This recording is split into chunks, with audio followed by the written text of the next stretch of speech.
Manx Radio's Update with Beth Espy.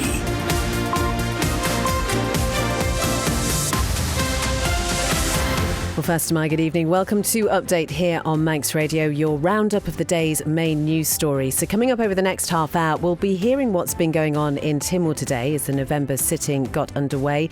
One topic dominating this afternoon. We'll hear all about that in a moment.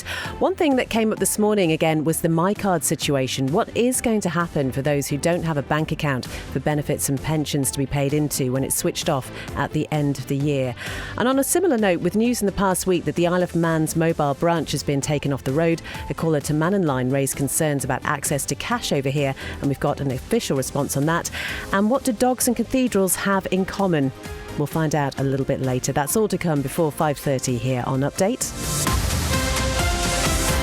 We'll start as ever with a roundup of the main news headlines with Siobhan Fastamai. The area plan for the north and west has been defeated in Tynwald. The proposal was subject to a combined vote in the court this afternoon, with it receiving 13 votes for and 11 against in the House of Keys. In Legislative Council, 1 voted in support with 6 members against. The proposal would have guided further development across Ramsey, Peel, Michael and the surrounding parishes. The Education Minister says substantial progress has been made on the design of the new Castle Rushen High School. Daphne Kane says the project is now at the concept design stage, but says there are very many pressures on her department. All our capital works in the department plan are our priority, and we are working through them as diligently as we can. The Department of Infrastructure will soon be submitting a planning application for a flood defence and highway reconstruction scheme for Ramsey's West Quay and Derby Road. Treasury is still negotiating backup options for MiCard users who don't have a bank account. And the Steam Packet has cancelled this evening's 7:15pm departure to Heysham, as well as the return crossing at 1:45am tomorrow. It's due to forecast adverse weather with a gale warning currently in operation in the North Irish Sea. Further afield, a victim of Jeffrey Epstein has hit out at Donald Trump ahead of a vote on a bill which could force the American government to release all of their documents on the financier. The world should see the files to know who Jeffrey Epstein was and how the system catered to him and failed us. Jenna Lisa Jones says the US president should show some leadership while speaking alongside other survivors on the Capitol steps. The vote to make the files public is expected to pass in the House of Representatives tonight. In the UK, an action plan is in place to counter Chinese spying efforts after MI5 warned that politicians are being targeted by Beijing. And Scotland aim to end their 28-year wait to qualify for the World Cup tonight. They're your headlines. I'll have your news in full at 6. Thanks very much, Siobhan. Now the weather brought to you by Manx Glass and Glazing. So there is that yellow weather warning. It comes into force at 6 until 10 tomorrow morning. Temperatures falling close to zero, sub-zero surface temperatures in some places. So there will be that risk of ice again, especially on the mountain road. That is going to be a higher risk. So do take care if you're travelling in that area at all. Essentially, though, mostly dry this evening. Fresh to strong westerly winds. Just a small chance of a small shower. They will move away later this evening as the wind turns to the south. That is going to bring that colder air in and that risk of ice this evening and tonight. Lowest temperatures -1 in the most sheltered spots. So a cold and potentially icy start tomorrow, mainly over high ground, as we say. Otherwise, though, it's actually going to be really nice. Largely dry, sunny spells and any wintry showers likely to remain offshore to the west and south of the island. Top temperatures, though, just feeling 6, but it actually will feel colder than that in those strong northerly winds. Manx Glass and Glazing can supply and install single, double and triple glazing. Call 674 573 or visit the showroom on the Snugborough Trading Estate. A great night's sleep got even better with Zed's Bedding Store. From quality Bell-Dawn bed linen and mattress protectors, fleece and woven throws to luxury duvets from the fine bedding company. Zed's Bedding Ramsey, next to Isle of Man Bank. Many people are struggling. You can help by volunteering or making a donation to Isle of Man Food Bank, whether it be food or essential items or financial support. Please call 646 999, brought to you by Descon Office Interiors. For a wide range of wood-burning stoves and a complete installation service, visit The Snug in Ramsey. And we don't stop there. Kiln-dried firewood and full aftercare service, including chimney sweeps and maintenance. Call The Snug in Ramsey. Reach the Isle of Man's biggest radio audience with Manx Radio. Airtime, sponsorship and digital opportunities available. For more information on how we can help your business grow its market share, contact the friendly, experienced team on sales at manxradio.com. You're listening to Update. It is exactly 5:05. And as we mentioned, Tynwald is back in session for this month's sitting. And as expected, the North and West Area Plan has dominated much of this afternoon's discussion. This is a comprehensive planning document. It guides development in the area to meet social, environmental and economic needs. Christian Jones has been down in the Tynwald Chamber this afternoon. Fastamai, what can you tell us in a nutshell about this then, Christian? Yeah, Fastamai, Beth, yeah, absolutely. The Northwest Area Plan has come under fire, not really because of its content on this occasion. Most members know what's happening in that, and they've made their thoughts known by now, but actually because Treasury tabled an amendment just before the combined vote, and that timing has gone down very badly with a sizable chunk of the chamber. Some members called it skullduggery, others a smokescreen. One even suggested it was lowering the standard of the proceedings they expect. Now, to be clear, any member, Comin or otherwise, is perfectly entitled to bring an amendment at any time. So the frustration today was really about when this one appeared. Douglas Central MHK Chris Thomas, for example, said he didn't have enough time to work through the implications and crunch the numbers or even get feedback from his constituents. So he tried to adjourn the debate so he could bring his own amendments in response, describing the situation as ridiculous, his wording there.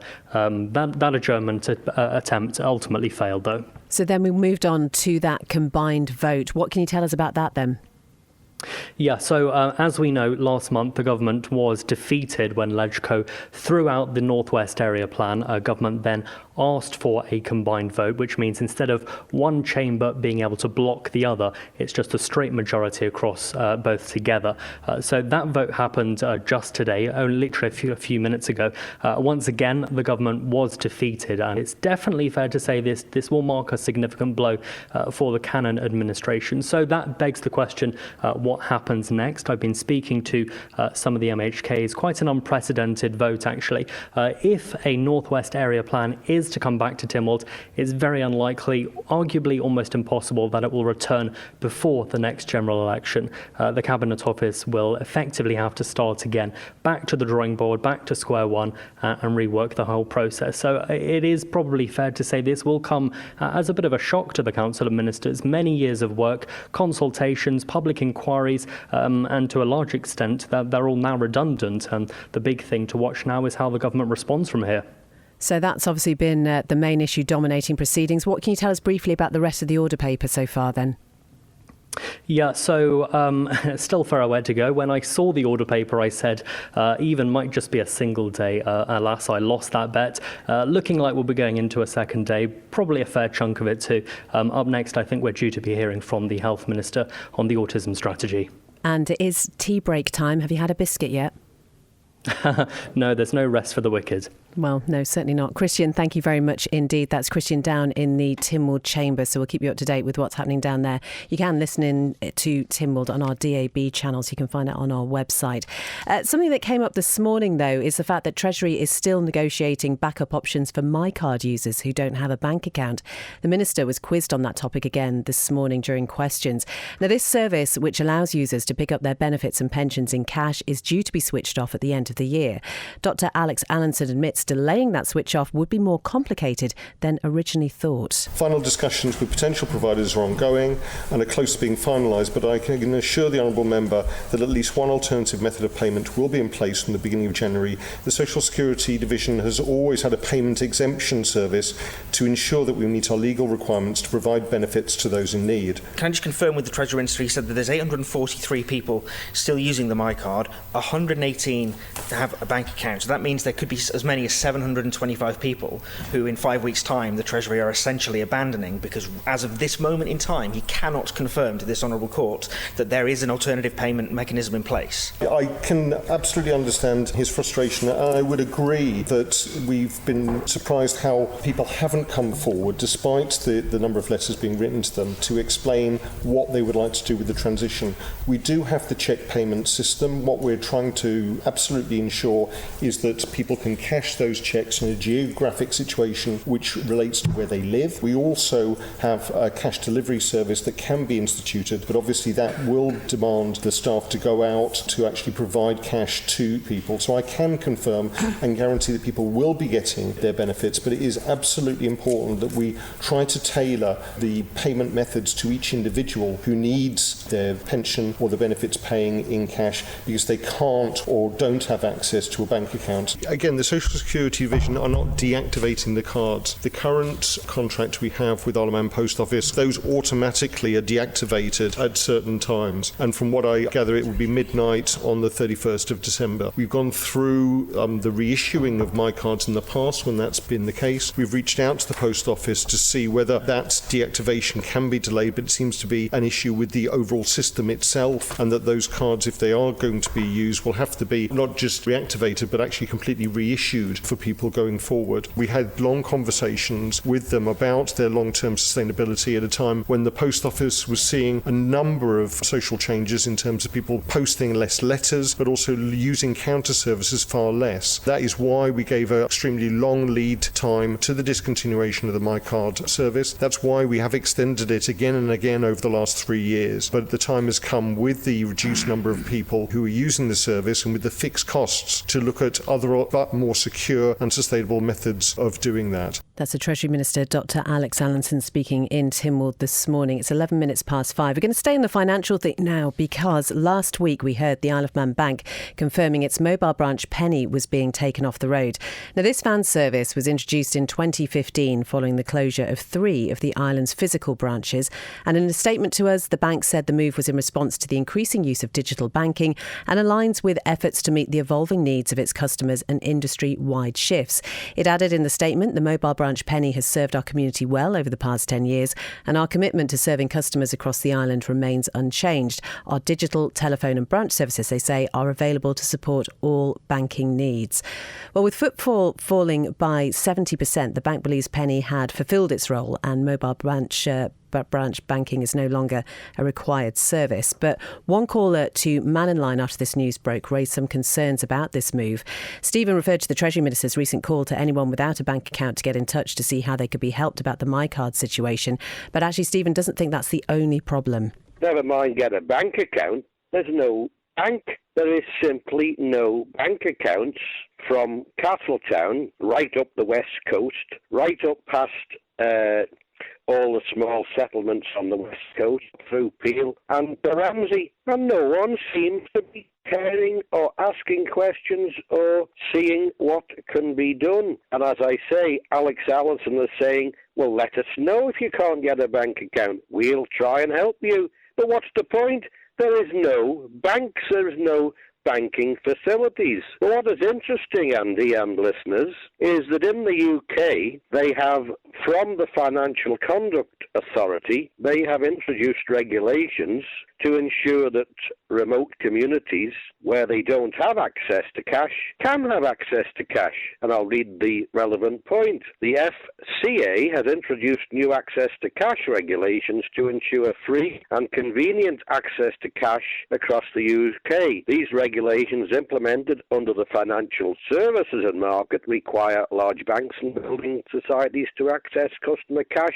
Access needs an act to maintain service, and some MHKs are quick to want to introduce UK legislation, but where it comes and is a benefit to ordinary people who may not be internet savvy or want to spend money on a new phone, there's nothing being done. What is the responsibilities within our Financial Supervision Commission? You could even ask the head of the Financial Supervision Commission, Isle of Man, to come on and tell us why there's no regulations to ensure that there's access to cash in our rural communities and smaller towns. That was Stephen speaking on the Man in Line. Well, we did get in touch with the Isle of Man Financial Services Authority, and they've given us the following statement.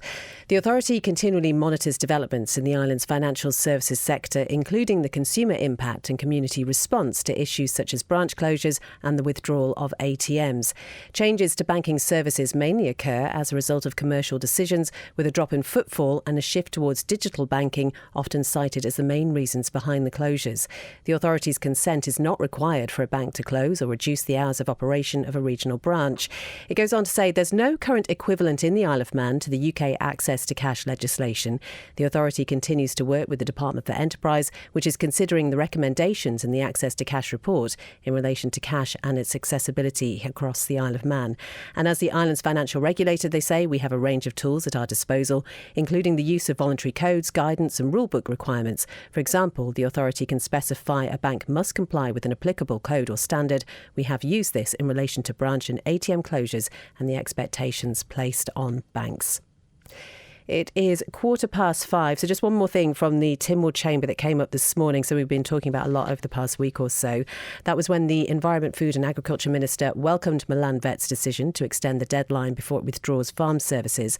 The practice, believed to support around 90% of the island's livestock, wrote to farmers last week saying it would stop its farm work at the end of this month. But that decision's now been reversed and services will continue beyond November, with a further update expected early in the new year.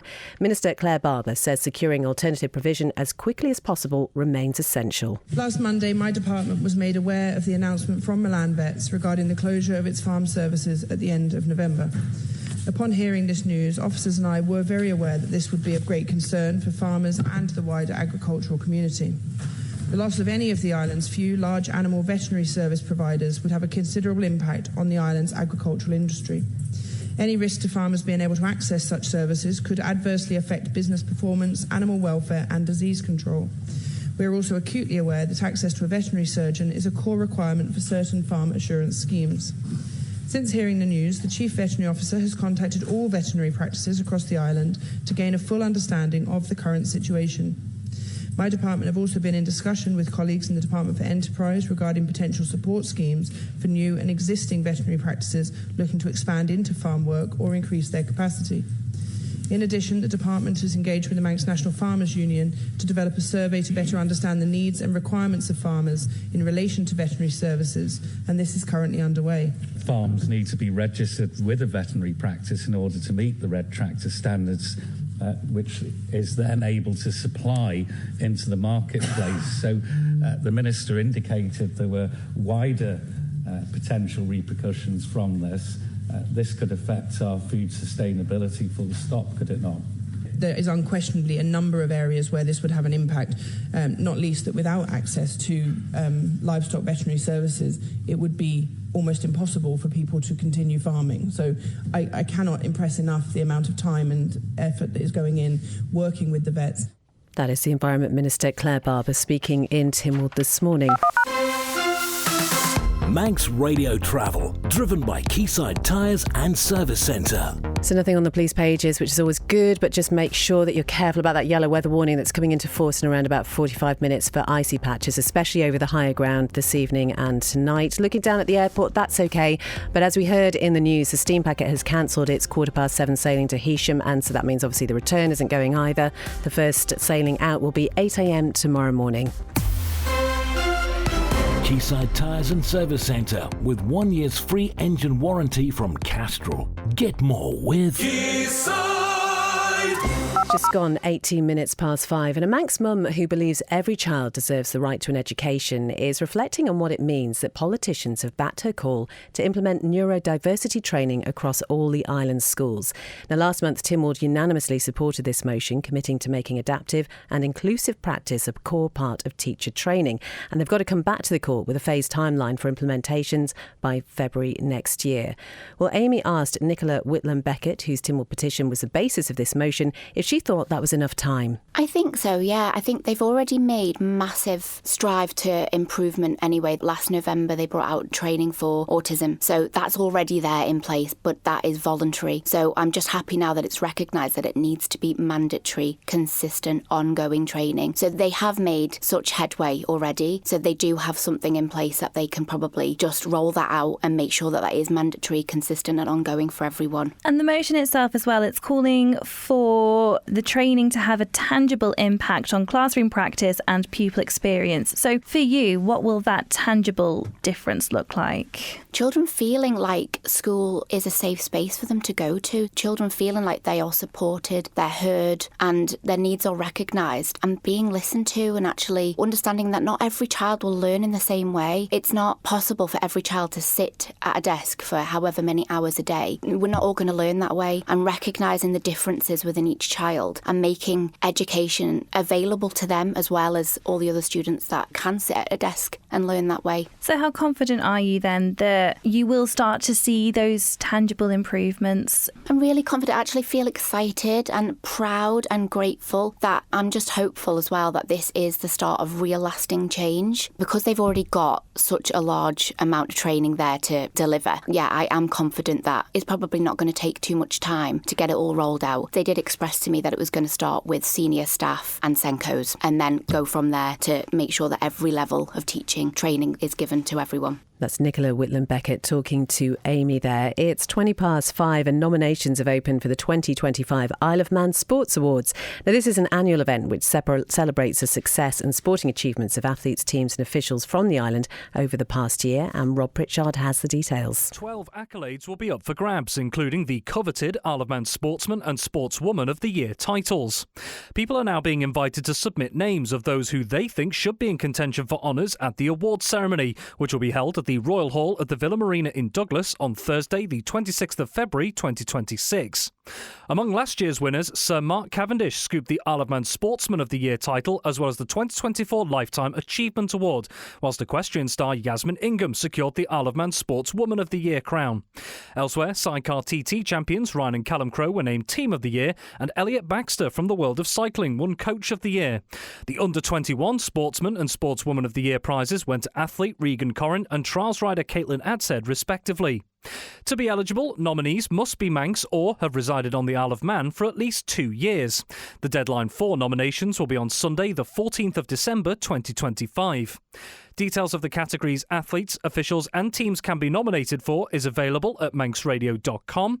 Nominations can be completed online at the Isle of Man Sport website by completing the specified form or by emailing iomsportsawards@gov.im. Rob talking about the nominations opening for the 2025 Isle of Man Sports Awards, 5:22. So a resident from the New Forest and her dog are on a pilgrimage to visit all the dog-friendly cathedrals in the UK and the Isle of Man. And recently, Sarah Morris and her Labrador Daisy ticked off another on the list when they came over to visit Peel Cathedral. Now, along the way, Sarah's writing to church leaders who don't allow dogs in to try and convince them into having a change of heart. She said it all started back in 2021. A couple of months later, I was at Winchester Christmas Market, right next to the cathedral, and there's a big sign outside the cathedral saying, "Welcome." So I went in. We don't allow dogs in Winchester Cathedral. And it was a horrible feeling, it really was. But I discovered that deans have complete autonomy as to what goes on in cathedrals. So I wrote to the then Dean of Winchester Cathedral, and she came straight back to me and said, "I'm so sorry you were asked to leave Winchester Cathedral. We're going to change the policy and allow dogs into the cathedral, and I'd like you and Daisy to be my guest." So I thought, I'll write a letter to Church Times. So I contacted Church Times, and they said, "Actually, we don't want a letter. Can you write an article for us? Because this is starting to be a thing." Canterbury had then become dog friendly, and I think there were 5 or 6, and they were realising the visitor numbers were going up. This is the one thing sort of unexpectedly that has come out of the pilgrimage. This is now the 32nd cathedral. There are 45, and there are still a few more that are refusing, but I'm working on them. You may be able to give me an insight into this as a dog behaviourist. Dogs will respond to a peaceful atmosphere. When we come into a cathedral, they're large open spaces, and it's usually quieter, and all these things actually change the dog's behaviour as well. There haven't been any problems. I always ask when I go to a cathedral, there haven't been any problems. What I've been doing is finding out which cathedrals do not welcome dogs, and I'll write a letter to the dean. I've done this a number of times, and point out all the good things that can happen. All the signs in the Bible that you should welcome everyone. As Christ welcomed us, he welcomes everybody, no matter who you are. And a number have come back and said we're going to change our policy. There are some policies within cathedrals saying dogs are allowed in certain places in the cathedral but not others. So if you want to come and pray in a dog-free environment, you're welcome to come to the Lady Chapel. Some cathedrals started off with, say, a dog-friendly Friday, so that if you don't want to come across a dog in a cathedral, if you've got a phobia, that's fine. So start off with a small area and see how it goes. But all of those cathedrals that have started off small have gone full-time. That's Sarah Morris talking to Jude there. Sport, Rob. Fast am I. First off in motorsport, Burroughs Engineering RK Racing is thanking Manx rider Connor Cummins for his services to the team throughout the 2025 season. It was announced this week that the Ramsey man is setting up his own team, Conrod Motorsport, to compete in the 2026 Isle of Man TT races. Following the news, Burroughs Engineering RK Racing is praising Cummins' efforts and professionalism and is wishing him well on his new venture. Well, during 2025, the Manxman managed 2 top 10 finishes in the Superstock TT races and gave the team its fastest ever TT lap. In football, Corinthians and Peel both took commanding victories during the latest round of the Canada Life Women's Floodlit Cup. 3 ties took place at the Bowl on Sunday, with the biggest margin of success going the way of 11-time winners Corinthians, who romped to a 17-0 win over Union Mills. Holly Stephen led the individual goal-scoring tallies for Corinthians, netting 5. Millie Dawson found the net 4 times. Chloe Tier bagged a hat-trick, and there were further strikes from Shannon Groves, Pamela Armalay, Holly Sumner, Kaylee D. Corrin and Poppy Glennon, who was making her Corinthians debut. Elsewhere, defending champions Peel were convincing 7-0 winners over Russian United, with Pippa Wallace starring with 4 goals and then 1 goal apiece for Sarah Wignall, Becky Corkish and Leah Clegg. And in the third remaining tie, 7-time winners of the competition Douglas Royal held off a second-half comeback from Malou to take a 3-2 win. And in hockey, the Isle of Man women's over-45 side suffered a 6-1 defeat at the hands of Timperley during their latest contest in the England Hockey Masters Championships last weekend. Competing in the women's over-45s trophy at Lancaster University, the Ireland side found themselves 3 goals down at half-time and with a mountain to climb in the second period. And the job didn't get any easier in the second half, as a clinical Timperley netted 3 more to take the game beyond their Ireland opponents. The Manx squad did grab a late consolation, however, as Ros Lynch converted a penalty stroke in the final few seconds to get the Islanders on the score sheet. Well, the loss means the Isle of Man women's over-45s will now drop into the England Hockey Women's over-45s Vars competition and will return to action in the new year. Thank you very much indeed, Rob, for all the latest sports news. Head over to the Manx Radio website. We've also got the Facebook page as well. I just want to read you this message from Jo. This is in relation to the MiCards situation that we were talking about a little bit earlier. She says, I'll have to wait to get my benefit paid into my bank account. I deal in cash. I know where I am. I separate my money, food, petrol and other things. If I don't have it, I can't spend it, and I know what I have. I tell my children, take cash out, and then you realise how much you're spending as you don't look at your bank balance, so it's easy to just tap and pay. I live in Port Erin, and there is one cash point at most of the time that is not working either. And also she says, I worked in a post office, and to some people it was the only time they saw people, and if we didn't see our customers for a week or two, we would ask other people if they'd seen them to check in that they were okay. That is all from Update this evening. Coming up next, it is Countryside with Simon and Kiri. There's a flower show on the agenda, among other things, tonight. At 6, it's Greatest Hits with Chris Kinley. John Barker has the folk show at 9. And then Ree will be with you from 10 with After Hours. Whatever you're doing this evening, have a good one. Update will be back at 5 tomorrow.